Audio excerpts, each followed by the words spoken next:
Hello everyone, welcome back. Today's story is from r/ProRevenge. Posting on behalf of a friend who isn't on Reddit. This is for you, Jake. When I moved into my suburban neighborhood, I expected peace and quiet. Instead, I walked into a petty dictatorship run by our HOA president, Todd. Todd was the worst kind of leader, the kind who loved power but hated accountability. He enforced ridiculous rules, like fining people $200 for leaving their trash cans out a minute past 9 a.m., but blatantly ignored the rules when it suited him. His own yard was a mess of unpermitted structures, and his fence was taller than allowed by city ordinances. But Todd's true sin? Using the HOA as his personal piggy bank. At first, I tried reasoning with him. My fence was slightly off-color because the approved stain wasn't available, and he fined me $500. I explained, provided receipts, and asked for leniency. Todd smirked, said, "Rules are rules," and walked away. That's when I decided I would take him down, not with screaming or public arguments, but methodically, legally, and in a way he'd never recover from.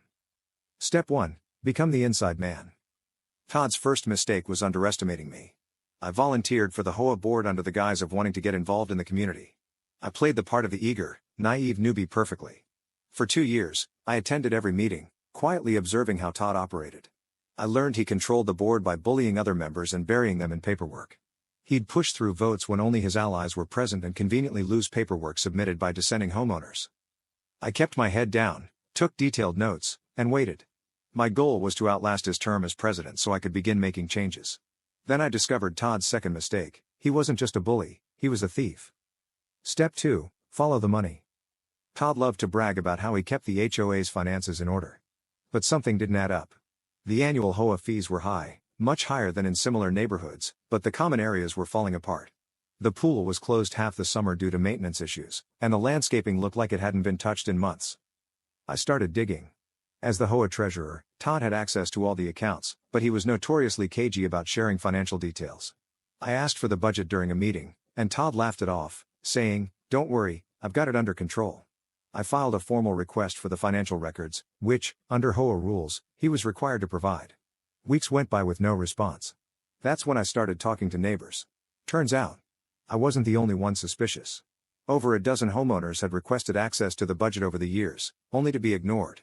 One neighbor claimed Todd had used HOA funds to install a new patio at his house, while another swore he'd seen Todd's kids at the community pool during its maintenance closure. Armed with these suspicions, I filed a formal complaint with the HOA board, forcing Todd to provide the records. He stalled, but I wasn't backing down. Step 3. Build the case. When Todd finally handed over the financial documents, they were a mess. Invoices were missing, payments were mislabeled, and some expenses were downright bizarre. A $15,000 landscaping fee paid to a company that didn't exist. Thousands spent on administrative costs with no explanation. I cross-referenced the HOA's bank statements with public records and found the smoking gun. Todd was funneling money to his personal accounts. Even better. I discovered Todd had been inflating contractor fees, pocketing the difference, and splitting the profits with his buddy, a shady contractor who handled most of the HOA's maintenance. I compiled everything into a detailed report, complete with spreadsheets, photos, and notarized statements from neighbors who had seen Todd's antics firsthand. Step 4. The coup. I waited for the annual HOA meeting, which was typically a snooze fest, attended by only a handful of homeowners. But this time, I made sure people showed up. I spent weeks knocking on doors, explaining what Todd had been up to. I didn't share everything, just enough to get people angry and curious. On the night of the meeting, the room was packed. Todd started the meeting like usual, droning on about how difficult it was to manage the HOA and how much he'd sacrificed for the community. That's when I stood up. I calmly asked if he could explain some discrepancies in the budget. Todd laughed nervously and said, "I don't think this is the time or place." I replied, "Actually, Todd, it's the perfect time." I handed out copies of my report to everyone in the room. The mood shifted instantly. People started reading, whispering, and then shouting. Todd tried to regain control, but it was too late. I called for a vote to remove him as president. By the end of the night, Todd was out. Step 5. The final blow. After Todd was removed, we hired an independent auditor to go through the HOA's finances. They confirmed everything. Todd had embezzled over $50,000. Mismanaged tens of thousands more. And committed multiple counts of fraud. We reported him to the police and filed a civil lawsuit to recover the stolen funds. But it didn't end there. Todd's shady contractor buddy was also exposed and banned from doing business in the county. Todd had to sell his house to pay restitution and legal fees. His name became a running joke in the neighborhood, and no one would touch him professionally. With Todd gone, we restructured the HOA to prevent another dictator from taking over. We implemented term limits, required multiple board members to approve financial decisions, and created an online portal so all homeowners could access budgets and meeting minutes. The aftermath: every time I walk past Todd's old house, now owned by a lovely family, I smile. The pool is open, the landscaping is beautiful, and the HOA fees are lower than ever.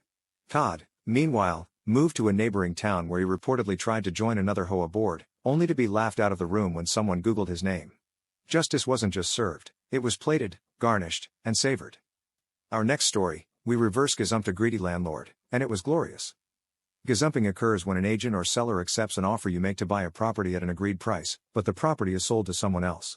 This usually happens when the vendor sells the property for a higher amount. This happened 15 years ago, and it is one of the proudest moments of my life. My best friend and her husband have 5 kids together. They lived in an expensive city and rented an old 4-bedroom house for $400 per week. The house was very run down, with a disgusting kitchen and stinky drains, but it was all they could afford at the time. Still, they made it work.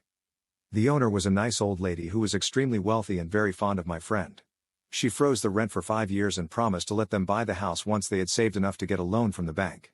As she had helped other people in a similar way, they knew they could trust her, and so they saved every cent they could. It took them 5 years, but they finally told her they were ready. 2 days later, the nice old lady passed away, before anything was put in writing. Enter the new owners, the lady's 4 children.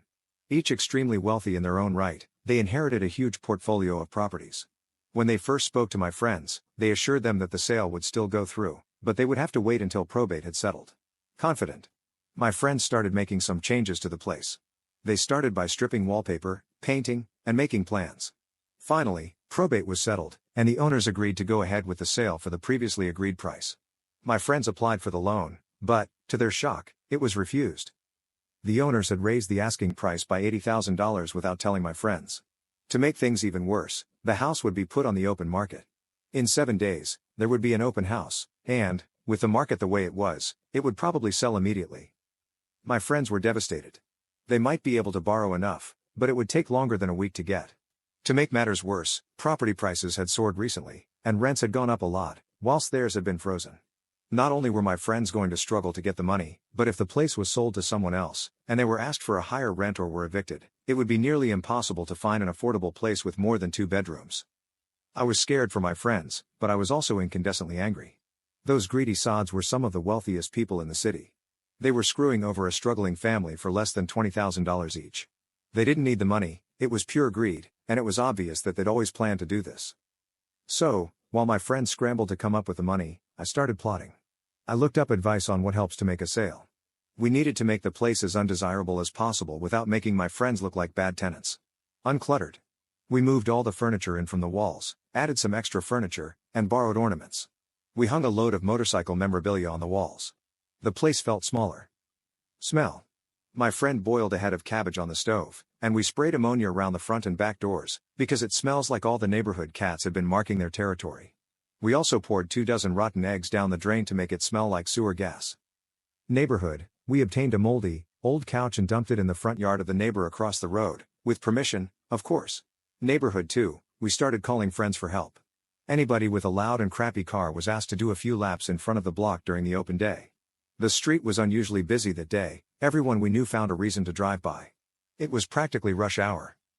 Neighborhood 3. We called out mates from the rugby club, full contact football, without any of that soft padding. A big portion of our club are very large men. The next door neighbor set up a barbecue in their front yard, and we offered free food and cheap beer. They came on motorcycles, wearing their roughest gear. There was quite a crowd. A lot of people showed up for the open day. Quite a few were in and out within minutes. One lady sat in her car and watched the party next door before driving away. The one bloke who stayed any length of time was brave enough to start up a conversation with someone leaving the party. He asked if they were often there, and was told, every couple of weeks or so, they have an after-party morning, and the party the night before was 3 doors up. The party-goer also, helpfully, mentioned the troublesome drains that are always getting blocked by tree roots and stinking up the place.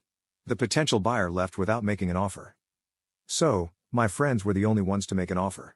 They still had to pay more than they'd planned, but not as much as the greed bastards wanted. My friends signed the papers and paid the deposit that day. So, When the brave buyer put in an offer of $30,000 more than my friends, there was nothing the owners could do about it, strict anti-gazumping laws. I would have loved to see the owners' faces when they found out. For all the people who are saying they had cheap rent, they didn't.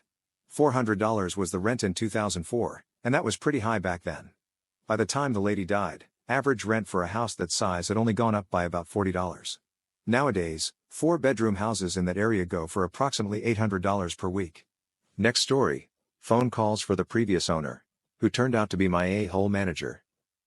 Mobile phones became common in my country around 2004. Just as I finished high school, my parents bought me my first phone, a second-hand Nokia. It was bulky and basic, but I promised myself that someday, I'd buy a new phone with my own money. When college started, I had a 2-hour daily commute. In high school, I had excelled academically and won several district-level awards. These awards were being distributed during my first year of college.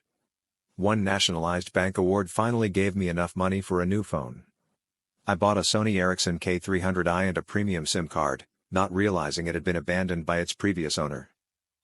By the third day, I started receiving calls for a guy named Bitsa from various financial institutions. It turned out the number previously belonged to him, and for 20 years, I've been getting these calls. Determined to keep my premium number, I began a routine of blocking wrong numbers. Back then, blocking was device-specific, so each time I got a new phone, I had to start over, keeping a list of numbers to block. I got my first job after graduating in 2009. Around 2010, I was assigned to a new project with a notorious reputation for burning people out, due to a nefarious project manager named Bits. I didn't know his full name for quite a while. He took pride in making our lives a living hell. Bits ruled with an iron fist. From the moment his team stepped into the office, they were met with a barrage of emails and messages, each more urgent than the last. Bits thrived on creating chaos, often changing project deadlines on a whim, demanding his team work late into the night and through weekends. Bits' presence loomed over every task. He insisted on micromanaging every detail. Yet, he was quick to take credit for any successes, no matter how small. Failures, however, were met with his notorious tirades, publicly berating his team and assigning blame without hesitation. His unpredictable temper kept everyone on edge, afraid to make the slightest mistake. Meetings were another tool in his arsenal of torment.